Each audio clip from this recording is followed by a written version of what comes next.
So we have that Amazon breakout. Yes, we do. Not only that, we have a very small pullback.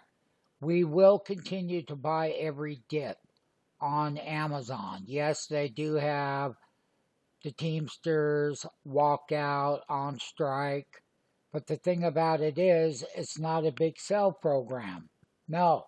And the stock has been on a ferocious rally for quite some time.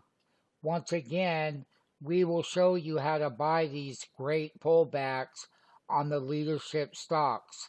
Sign up for the free 5-day trial.